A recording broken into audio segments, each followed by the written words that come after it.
ईमान, उम्मीद, मोहब्बत ये तीनों मिल जाएं तो हो जाती है रोशन राहें, रोशन राहें, रोशन राहें, रोशन राहें, रोशन राहें।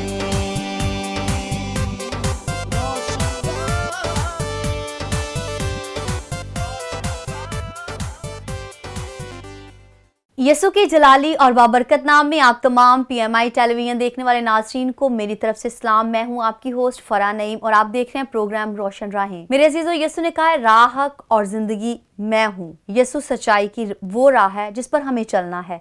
नाज़रीन, हर रोज की तरह आज भी हमारे साथ हमारी बहुत ही दो खूबसूरत बहनें मौजूद हैं जिनका ताल्लुक जो है वो नर्सिंग के शोबा से है। हमारी जो पहली मेहमान है उनका नाम रिमशा जावेद है और वो शिफा हॉस्पिटल में अपनी खिदमत सर अंजाम दे रही हैं। और हमारे साथ जो दूसरी हमारी गेस्ट हैं उनका नाम समीना सैमसन है, वो DHQ जो हॉस्पिटल है वहाँ पर अपनी खिदमत सर अंजाम दे रही हैं। सो उम्मीद करते हैं कि आज का जो प्रोग्राम है वो हम सबों के लिए बहुत ही बाइस बरकत होगा। तो आइए आपकी मुलाकात करवाते हैं हमारी पहली मेहमान से। रिमशा, आपका ताल्लुक नर्सिंग से है और ये शोबा आपने क्यों ज्वाइन किया, क्या इसकी वजह थी? और भी बहुत सारे शोबा जात हैं, तो आपने इसको क्यों ज्वाइन किया? ऑनेस्टली मैं इस प्रोफेशन में नहीं थी आना चाहती शुरू में। मैं I want to join warrior army या पुलिस, ये दोनों शोबे जो थे ना ये मेरी मेन थी। लेकिन अनफॉर्चुनेटली उनमें नहीं हुआ। तो मैं बेसिक मकसद जो था ना वो मेरा ह्यूमैनिटी को सर्व करना था। Praise God. तो इसके लिए मैंने अपनी सिस्टर्स को देखा, वो भी नर्सिंग में थी। तो वहाँ से मुझे इनकरेजमेंट मिली और ये सारी इंस्पिरेशन मिली कि मैं इस प्रोफेशन में जाऊँ और लोगों की खिदमत करूँ। रिमशा, आप कह रही हैं कि आपका ये पैशन था कि आप ह्यूमैनिटी को सर्व करें, तो मैं समझती हूँ कि आजकल के दौर में सबसे मुश्किल जो काम है ये इंसानियत की खिदमत करना है। तो क्या इस बारे में आप कहेंगी? मुश्किल है, लेकिन जब इंसान में सेल्फलेसनेस होती है और एम्पैथी होती है तो ये मुश्किल नहीं होता है। क्योंकि जब इंसान खुद को किसी ऐसे इंसान की जगह पे रख के सोचता है जो तकलीफ में है तो उसकी तकलीफ का अंदाज़ा लगाता है, तो फिर उसके लिए मुश्किल नहीं रहता ये। प्राइवेट नर्सिंग में और जो गवर्नमेंट नर्सिंग में इसमें क्या फ़र्क है, क्या डिफरेंस आपको कोई वाज़िया तौर पर नज़र आता है? प्राइवेट में और गवर्नमेंट में नर्सिस का काम दोनों का ही सेम होता है। लेकिन प्राइवेट में ये होता है कि पेशेंट रेशो कम होती है, जिसकी वजह से हम इजीली हर किसी को देख सकते हैं, हर किसी को टाइम मिलता है, टाइमली उनकी मेडिकेशन होती है, सब कुछ होता है। लेकिन गवर्नमेंट में वर्कलोड ज़्यादा होता है, वहाँ पे पेशेंट रेशो ज़्यादा होती है और स्टाफ कम होता है। तो इस वजह से ये थोड़ा डिफरेंस आ जाता है कि लोग समझते हैं कि प्राइवेट में शायद ज़्यादा प्रोटोकॉल मिलता है और गवर्नमेंट में नहीं मिलता। लेकिन मेन वजह ये है कि पेशेंट जो रेशो है वो कम होती है प्राइवेट में और गवर्नमेंट में ज़्यादा होती है। तो क्या वजह है इसकी, क्यों होता है ऐसे? इसकी वजह ये है कि हमारा मुल्क जो है तरक्की पजीर ममालिक में से एक है। तो यहाँ पे हमारे लोगों के पास इतने पैसे नहीं होते कि वो खुद को प्राइवेट हॉस्पिटल्स में लेके जा सके, इसलिए वो गवर्नमेंट हॉस्पिटल की तरफ उनका ज़्यादा रुझान होता है और लोग ज़्यादा गवर्नमेंट हॉस्पिटल में वहाँ की फैसिलिटीज़ की वजह से आते हैं। वहाँ पे पैसे कम लगते हैं और इलाज भी मिलता है उधर वहाँ पे। फ्री मेडिसिन होती हैं, हाँ जी, हर चीज़ मेडिसिन फ्री होती है और टेस्ट जो होते हैं वो फ्री होते हैं। लेकिन प्राइवेट हॉस्पिटल्स में ये होता है कि वहाँ पे हर चीज़ के पैसे लगते हैं। वहाँ पे वो प्राइवेट हॉस्पिटल अफोर्ड ही सिर्फ अमीर लोग कर सकते हैं। Thank you so much. अभी हम अपनी दूसरी गेस्ट जो हमारे साथ मौजूद हैं समीना सैमसन, इनका ताल्लुक भी नर्सिंग के शोबा से है, तो आपको हम अपने प्रोग्राम में वेलकम करते हैं। कैसा महसूस हो रहा है आप? थैंक यू सो मच, मुझे बहुत अच्छा लग रहा है यहाँ आके। और सबसे पहले मैं खुदावन की शुक्रगुजार हूँ कि जिन्होंने मुझे तौफीक बख्शी कि मैं यहाँ आ सकूँ। फिर मैं बहुत ज़्यादा शुक्रगुजार हूँ पास्टर खालिद अमनाज की, उनकी सारी टीम की। और मैं बहुत ज़्यादा शुक्रगुजार हूँ पास्टर एबल गिफ्ट की, जो हमें हमेशा आगे बढ़ने के मौके फराहम करते हैं और हमारी हमेशा हौसला अफजाई करते हैं। और आज उन्हीं के रेफरेंस से हम यहाँ पर मौजूद हैं। अच्छा, आप हॉस्पिटल DHQ जो है वहाँ पे अपनी खिदमत सर अंजाम दे रही हैं, तो क्या आपकी खिदमत है वहाँ पर? मैं वहाँ पर एमरजेंसी डिपार्टमेंट में एज अ चार्ज नर्स खिदमत सर अंजाम दे रही हूँ। और इस शोबा को ज्वाइन करने का क्या मकसद था, क्या रीज़न थी? आपको फैमिली में से आप उनसे इंस्पायर हुई हैं या वैसे आपके अंदर पैशन था? जैसे इन्होंने कहा है कि इंसानियत को सर्व करना उनका पैशन था, तो क्या वजह थी? एक्चुअली मुझे बचपन से ही आर्म फोर्स और मेडिकल फील्ड बहुत पसंद थी, और by the grace of God मेरा दोनों में सिलेक्शन हो गया था। अच्छा। लेकिन शायद ये खुदावंद की मर्जी थी कि मैं आर्म फोर्स में नहीं बल्कि मैं मेडिकल फील्ड को ज्वाइन करूं, और शायद खुदावंद मुझसे ये खिदमत लेना चाहते थे, तो इसलिए मैंने ये फील्ड ज्वाइन की। हम किसी भी शोबा से ताल्लुक़ रखते हैं, बेसिकली उसकी वजह ये होती है कि खुदा वहाँ पे हमें सर्व करना चाहता है। तो मैं समझती हूँ कि ये जो नर्सिंग का शोबा है ये बहुत ही खूबसूरत शोबा है। अब बहुत सारे लोग जो हैं उनका ये भी कहना है कि वो कहते हैं कि जो नर्सिस या डॉक्टर्स होते हैं वो दूसरे खुदा हम उनको मानते हैं, मींस कि हम उनके पास जाते हैं फ़ौरन अपनी शिफा को तलब, हालांकि शिफा जो है वो तो खुदावंद की तरफ से है ना, तो लेकिन ये है कि हम उनके पास अपनी मेडिकेशन के लिए आते हैं।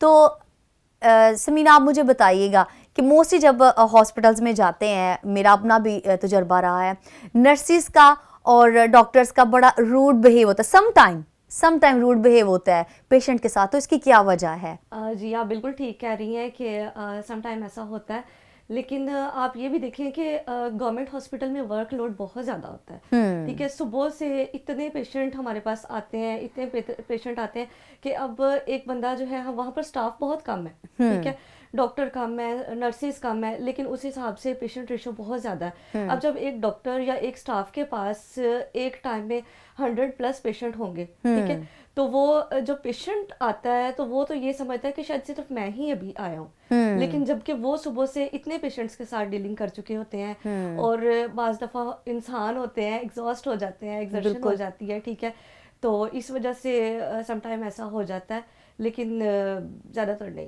ज़्यादातर वाकई नहीं होता। और समटाइम ये होता है कि पेशेंट का जो बिहेव होता है वो भी नर्सिस के साथ या डॉक्टर्स के साथ रूड होता है, तो इस बारे में आप क्या कहेंगी रिमशा? एक्चुअली पेशेंट जो होते हैं वो पहले से ही अपने मरीज की वजह से डिप्रेस होते हैं, उनकी वजह से, और जब जाहिर बात है डिप्रेशन होता है, फ्रस्ट्रेशन आ जाती है इंसान में, तो जब काम नहीं उनका जल्दी हो पाता, उनको इंतजार करना पड़ता है, तो वो फ्रस्ट्रेशन अपनी निकालते हैं, वो रूड हो जाते हैं। लेकिन उनको नहीं पता होता कि हम लोग घर से किन टेंशनों में आए हैं, लेकिन हम भी वहाँ पे हम्बल बिहेव कर रहे होते हैं। इसलिए अटेंडेंट्स का बिहेव भी मैटर करता है हमारे बिहेव के साथ। बिल्कुल, और फिर दोनों ही एक दूसरे को बर्दाश्त करते हैं और फिर सिलसिला जो है वो आगे बढ़ता है। लेकिन ये बात है कि हमें ज़्यादा हम्बल होना चाहिए, क्योंकि हम लोग उनको सर्व कर रहे होते हैं। बिल्कुल, ये तो बात है कि आपकी पोलाइटनेस जो है ये आधी मरीज की जो बीमारी है वो इससे दूर हो जाती है, मेरा ख्याल है। आपका प्यार मोहब्बत जो है, आपकी जो अटेंशन है वो बहुत ज़्यादा मायने रखती है। हमें पेशेंस रखना पड़ता है, क्योंकि हम लोगों ने उनको सही रास्ता और गाइडेंस देनी होती है, इसलिए। तो कभी डिस्क्रिमिनेशन आपको फेस हुई है कभी? समटाइम डिस्क्रिमिनेशन एज सच हमने कभी फेल नहीं की है। होता है, फील्ड्स में होता है, हर तरह के शोबे में डिस्क्रिमिनेशन आ जाती है, लेकिन मेरा अभी तक ऐसा एक्सपीरियंस नहीं हुआ है। खुदा का शुक्र है कि हर जगह जहाँ गए हैं इज्जत ही मिली है। खुदावंद का शुक्र है कि खुदा अपने लोगों को हर तरह से महफूज करता है और प्रोटेक्शन उनको मिलती है। हम लोग अपने बिहेव से शो करते हैं कि हम यीशु के फॉलोअर्स हैं। ये बड़ी अच्छी बात आपने की है कि हमने अपने किरदार से, अपने उठने बैठने चलने फिरने से ये जाहिर करना है कि हम यीशु के फॉलोअर्स हैं।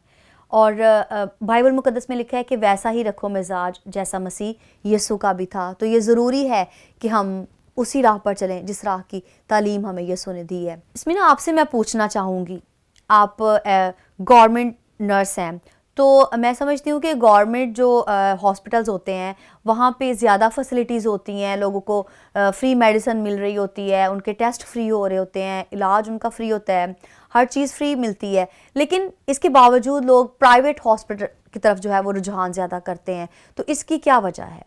इसकी वजह ये है कि हमारी जो कम्युनिटी है, हमारे जो लोग हैं, उनमें इतनी अवेयरनेस नहीं है।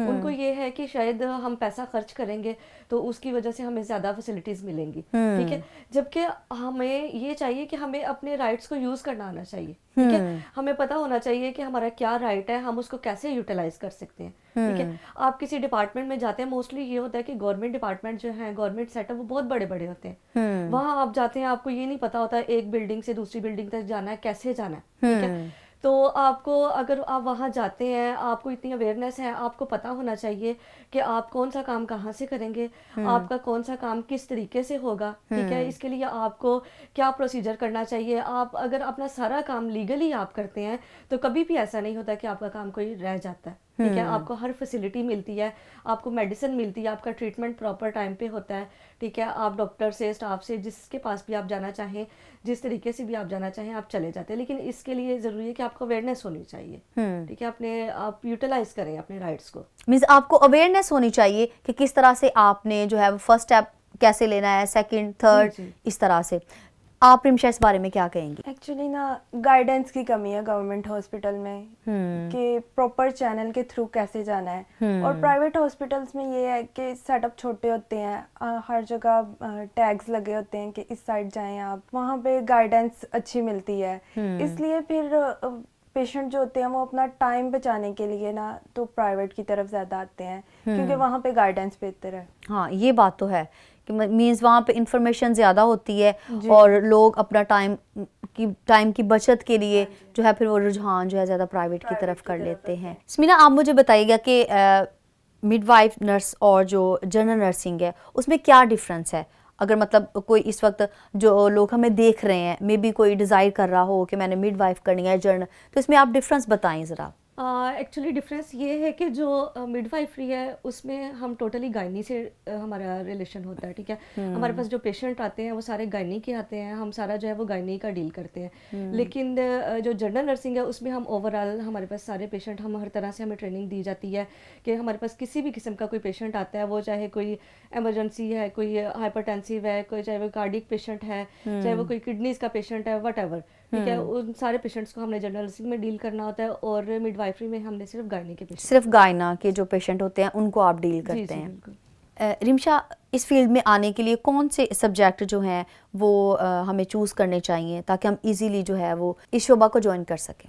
इस शोबे में आने के लिए नर्सिंग, क्योंकि सारा प्रोफेशन ही मेडिकल का है, तो हमें चाहिए कि हम मैट्रिक में भी और एफएससी में भी प्री मेडिकल सेलेक्ट करें ताकि हमें आइंदा आगे अपनी फील्ड में आसानी हो। स्मिना, इस वक्त जो नौजवान नस्ल आपको देख रही है, वो तमाम लोग जो आपको इस वक्त देख रहे हैं, क्या आप मैसेज कन्वे करना चाहेंगे उन लोगों को? वो तमाम लोग और नौजवान नस्ल जो मुझे इस वक्त देख रही हैं, उनके लिए मैं मैसेज देना चाहूँगी कि अगर आप नर्सिंग फील्ड में आना चाहते हैं तो इसके लिए आपको बहुत ज़्यादा मेहनत की ज़रूरत है, ठीक है। आप अपना एक माइंड सेट करें, आप स्टडी करें, आप मेहनत करें, ये सोचकर नहीं कि हमने बस जॉब करनी है, जाना है और जॉब करनी है, क्योंकि आजकल ऐसा नहीं है कि बस आप आएंगे और आपका एडमिशन हो जाएगा, ठीक है। बहुत मेरिट हाई हो गया हुआ है, बहुत ज़्यादा स्टूडेंट्स को बहुत ज़्यादा मेहनत की ज़रूरत है, अच्छे मार्क्स की ज़रूरत है, और आप मेहनत करें, आप स्टडी करें, और खुदावन की मर्ज़ी शामिल हाल होगी तो आपकी राहें आसान होती जाएंगी।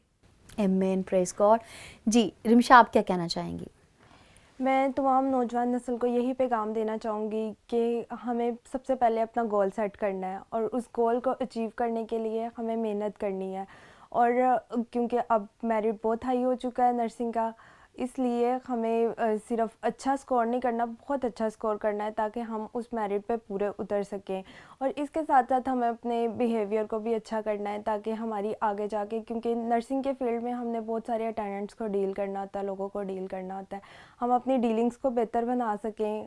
और यही मेरा पैगाम है, क्योंकि हम लोग अपने रवैये से शो करेंगे कि हम मसीही हैं, इसलिए हमें मेहनत करनी चाहिए। थैंक यू सो मच आप दोनों का, आप हमारे प्रोग्राम में तशरीफ़ लाई, बहुत अच्छी मालूमात, बहुत अच्छी गुफ्तगू बातचीत आपके साथ हुई है। सो नाज़रीन, उम्मीद करते हैं कि इस प्रोग्राम से ज़रूर आपने बरकत पाई होगी। अपनी ज़िंदगी में हमेशा एक गोल रखें, एक मकसद रखें। जब आप एक मकसद के थ्रू चलेंगे तो यकीनन आपकी राहें जो हैं वो रोशन हो जाएंगी।